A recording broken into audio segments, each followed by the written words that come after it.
ನಾನು ಧರ್ಮಸ್ಥಳ ಮಂಜುನಾಥೇಶ್ವರನ ಪರಮ ಭಕ್ತ ಎಂದು ಡಿಸಿಎಂ ಡಿಕೆ ಶಿವಕುಮಾರ್ ಅವರು ಮೊನ್ನೆ ಸದನದಲ್ಲೂ ಹೇಳಿದ್ದಾರೆ. ಅವರು ನಿಜಕ್ಕೂ ಪರಮ ಭಕ್ತನಾಗಿದ್ದರೆ ತಡ ಮಾಡದೆ ಪಿತೂರಿ ಷಡ್ಯಂತ್ರದ ಹಿಂದೆ ಇರುವವರ ಬಗ್ಗೆ ಮಾಹಿತಿ ಬಹಿರಂಗಪಡಿಸಬೇಕು ಅಂತ ಆಗ್ರಹವನ್ನ ಮುಂದಿಟ್ಟರು. ನಿಷ್ಪಕ್ಷಪಾತ ಪಾರದರ್ಶಕ ತನಿಖೆಗೆ ಬಿಜೆಪಿ ಒತ್ತಾಯಿಸಿತ್ತು. ಬಿಜೆಪಿ ರಾಜಕಾರಣ ಮಾಡಿದ್ರೆ ಇಷ್ಟು ದಿನ ಕಾಯುವ ಅವಶ್ಯಕತೆ ಇರಲಿಲ್ಲ ಅಂತ ಇನ್ನೊಂದು ಪ್ರಶ್ನೆಗೆ ಉತ್ತರಿಸಿದರು. ಇವತ್ತು ಕೋಟ್ಯಾಂತರ ಭಕ್ತರು ನೋವಿನಲ್ಲಿದ್ದಾರೆ ಅಂತ ಬಿವೈ ವಿಜಯೇಂದ್ರ ಅವರು ತಿಳಿಸಿದರು. ಇನ್ನು ಷಡ್ಯಂತ್ರ ಎಂದಿರುವ ಉಪಮುಖ್ಯಮಂತ್ರಿಗಳು ಆ ಷಡ್ಯಂತ್ರವನ್ನ ಬಹಿರಂಗಪಡಿಸಬೇಕು ಅಂತ ಆಗ್ರಹಿಸಿದ್ರು. ಇದರ ಹಿಂದೆ ಎಡಪಂಥೀಯ ಸಂಘಟನೆಗಳಿರುವ ಕುರಿತು ಸ್ವತಃ ಸಚಿವ ದಿನೇಶ್ ಗುಂಡೂರಾವ್ ಅವರೇ ಹೇಳಿದ್ದಾರೆ.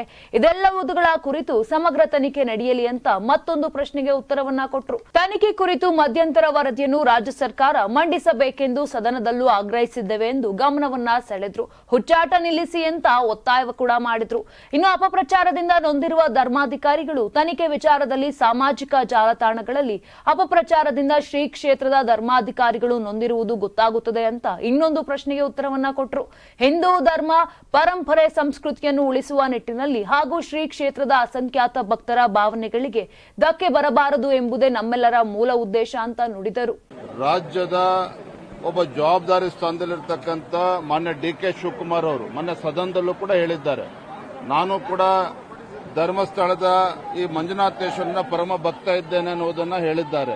ಅವ್ರು ನಿಜವಾಗ್ಲೂ ಕೂಡ ಪರಮ ಭಕ್ತರಾಗಿದ್ರೆ ತಡ ಮಾಡದೇನೆ ಯಾರ್ಯಾರು ಪಿತೂರಿ ಮಾಡ್ತಾ ಇದ್ದಾರೆ, ಇದರಿಂದ ಈ ಷಡ್ಯಂತ್ರದಿಂದ ಯಾರ್ಯಾರಿದ್ದಾರೆ, ಅದು ಸಂಸದರು ಇರ್ಬೋದು, ಯಾರೇ ಇರ್ಬೋದು, ಆ ಷಡ್ಯಂತ್ರವನ್ನ ಬಹಿರಂಗಪಡಿಸಬೇಕು ಅನ್ನೋದನ್ನ ಆಗ್ರಹ ಮಾಡ್ತಾರೆ. ಡಿಕೆ ಶಿವಕುಮಾರ್ ಹೇಳುವಂತದ್ದು ಬಿಜೆಪಿ ಅವರು ಈ ವಿಚಾರದಲ್ಲಿ ರಾಜಕಾರಣ ಮಾಡ್ತಾ ಇದ್ದಾರೆ, ಆರಂಭಿಕ ಅಂತ ಸುಮ್ಮನೆ ಇದ್ರು ಅಂತ ಹೇಳಿ ನಾನು ಹೇಳಿದ್ವಲ್ಲ, ನಾವು ತನಿಖೆ ಆಗಬೇಕು, ನಿಷ್ಪಕ್ಷಪಾತವಾಗಿ ತನಿಖೆ ಆಗಬೇಕು, ಪಾರದರ್ಶಕವಾಗಿ ತನಿಖೆ ಆಗಬೇಕು ಅಂದ್ರೆ ಇವತ್ತು ಕೂಡ ನಾವು ಸುಮ್ಮನೆ ಕೂತಿದ್ದೇವೆ. ಭಾರತೀಯ ಜನತಾ ಪಾರ್ಟಿ ರಾಜಕಾರಣ ಮಾಡಿದ್ದೇ ಆಗಿದ್ರೆ ಇದನ್ನ ಕಾಯ್ತಕ್ಕಂಥ ಅವಶ್ಯಕತೆ ಇಲ್ಲ. ಆದ್ರೆ ಇವತ್ತು ಕೋಟ್ಯಾಂತರ ಭಕ್ತರು ಇವತ್ತು ಬಹಳ ನೋವಿನಲ್ಲಿದ್ದಾರೆ. ನೋವಿನಲ್ಲಿದ್ದಾರೆ. ಹಾಗಾಗಿ ನಾವು ಅದಕ್ಕೆ ರಾಜಕಾರಣ ಮಾಡ್ತಾ ಇಲ್ಲ. ಇವತ್ತು ಷಡ್ಯಂತ್ರ ಅಂತೇಳಿ ಉಪಮುಖ್ಯಮಂತ್ರಿಗಳು ಹೇಳಿದಂತ ಸಂದರ್ಭದಲ್ಲಿ ಆ ಷಡ್ಯಂತ್ರ ಬಹಿರಂಗ ಪಡಿಸಬೇಕು ಅನ್ನೋದನ್ನ ಆಗ್ರಹ ಮಾಡ್ತಾರೆ. ನಾಳೆ ಸದನದಲ್ಲಿ ಅವರು ವರದಿ ಕೊಡ್ತಾರೆ. ಆದ್ರೆ ಒಂದು ಈಗ ಈ ಎಲ್ಲ ಬೆಳವಣಿಗೆಗಳ ಹಿಂದೆ ಒಂದು ಲೆಫ್ಟಿಸ್ಟ್ ಗ್ರೂಪ್ ಇದೆ ಅಂತ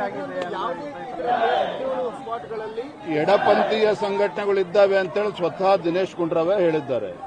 ಎಡಪಂಥೀಯ ಸಂಘಟನೆಗಳು ಇದರಿಂದ ಇದ್ದಾರೆ ಅಂತ ಹೇಳಿದ್ರೆ ಎಲ್ಲವೂ ಕೂಡ ಸಮಗ್ರವಾಗಿ ತನಿಖೆ ಆಗಬೇಕು. ತನಿಖೆ ಏನ್ ನಡೀತಾ ಇದೆ, ತನಿಖೆ ಹೇಗೆ ನಡೀಬೇಕು ಅದನ್ನ ನಾನು ಹೇಳೋದಕ್ಕೆ ಸಾಧ್ಯ ಇಲ್ಲ. ಆದ್ರೆ ಒಂದಂತೂ ಸತ್ಯ, ನಾವು ಸದನದಲ್ಲೂ ಕೂಡ ಆಗ್ರಹ ಪಡಿಸಿದ್ದೇವೆ. ಇದ್ರ ಬಗ್ಗೆ ಮಧ್ಯಂತರ ವರದಿಯನ್ನ ರಾಜ್ಯ ಸರ್ಕಾರ ಮಂಡಿಸಬೇಕು.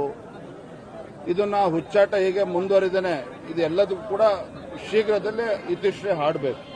ಧನ್ಯವಾದ.